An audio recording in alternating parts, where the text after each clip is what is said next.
दिल दहला देने वाली घटना है।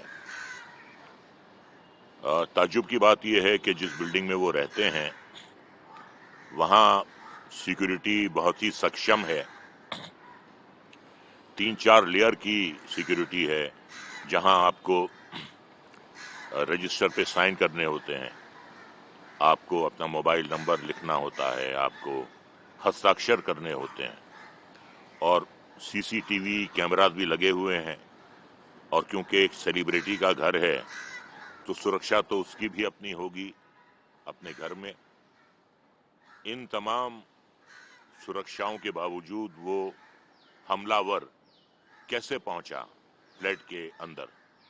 अब मैं उसे चोर कहूं या मैं उसे हमलावर कहूं, ये कहना मुश्किल है। उसकी नीयत क्या थी वहां जाने की?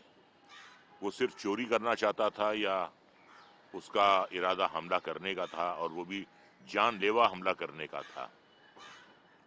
तो जब तक वो पकड़ा नहीं जाएगा तब तक ये बातें सामने नहीं आएंगी, लेकिन यकीनन पकड़ा जाएगा। मुंबई पुलिस जो है वो बहुत बहुत सक्षम है वो, और वो पकड़ा तो जाएगा। लेकिन देखिए, ऐसी घटनाएं जो हैं वो बदस्तूर हो रही हैं, और आज से नहीं हो रही हैं, ये तो 30 साल से हो रही हैं। मुकेश दुग्गल की हत्या कर दी गई थी, फिल्म प्रोड्यूसर की।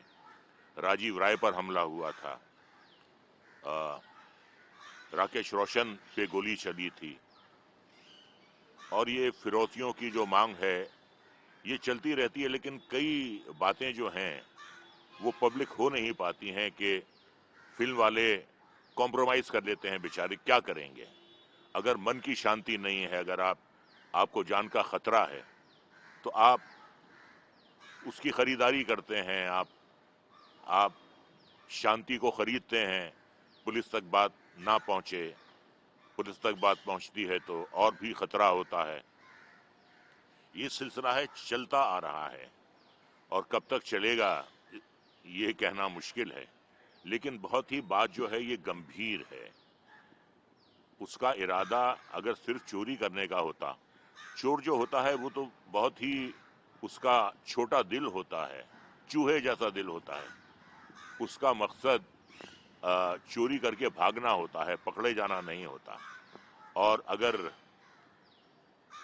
वो चोरी कर लेता है तो फिर वो रुकता नहीं है, मुकाबला नहीं करता है, वो भाग जाता है।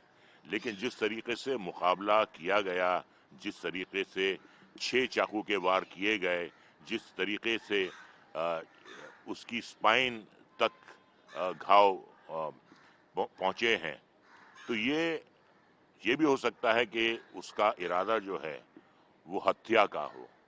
और अगर हत्या का इरादा था उसका, तो इसके पीछे कौन है, कौन करवाना चाह रहा है? ये सारी बातें जो हैं ये आएंगी, यकीनन आएंगी, मैं यकीन के साथ कह सकता हूं। लेकिन ये समस्या जो है ये सिर्फ फिल्म वालों की ही नहीं है, बल्कि ये समस्या हर देशवासी की है।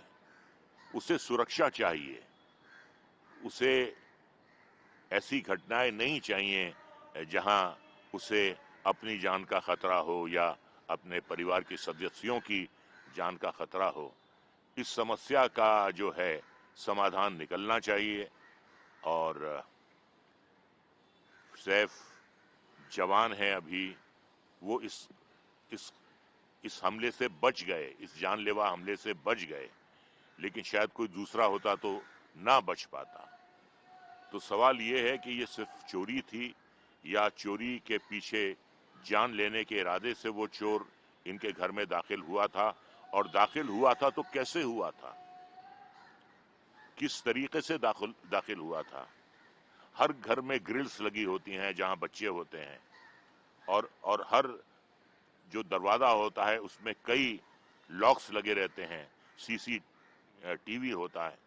सवाल यह है कि इतनी बड़ी घटना हुई, इतनी हौलनाक घटना हुई, और इस घटना को इतनी आसानी से अंजाम कैसे दे दिया गया? ये बात जो है ये बहुत ही फिक्र की बात है, और ये बात बहुत शर्म की बात है। तो इसकी हद तक पहुंचना जो है बहुत ज़रूरी है, इसकी जड़ तक पहुंचना बहुत ज़रूरी है। मुराद साहब, मुंबई जैसे महानगर में ये सब हो रहा है, पहले बाबा सिद्दीकी, अब सैफ अली खान, मतलब क्या चल क्या रही है? नहीं, देखिए ऐसा है, जैसा कि मैंने आपसे पहले कहा कि वारदातें तो होती रहती हैं, लेकिन उनका जिक्र नहीं आता है। जब आपसे रैंसम मांगी जाती है तो आप दे देते हैं। आप सोचते हैं कि कौन झगड़ा करेगा, कौन इस दहशत के माहौल में रहेगा, कौन डर के माहौल में रहेगा। तो ऐसा होता आ रहा है, कई सालों से होता आ रहा है, लेकिन कुछ बातें जो हैं वो वारदातें पुलिस तक पहुंचती नहीं है।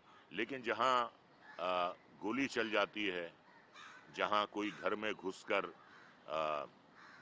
किसी को कत्ल करने की कोशिश करता है, या लबे सड़क आप किसी को गोली मार देते हैं, तो ये तो एक बात पब्लिक हो जाती है। तो कुछ बातें जो हैं पब्लिक हुई हैं, और इसकी गहराई तक पहुंचना बहुत जरूरी है कि इस साजिश के पीछे कौन है, और जो भी होगा उसे कड़ी से कड़ी सजा मिलनी चाहिए, मैं ये कहता हूं।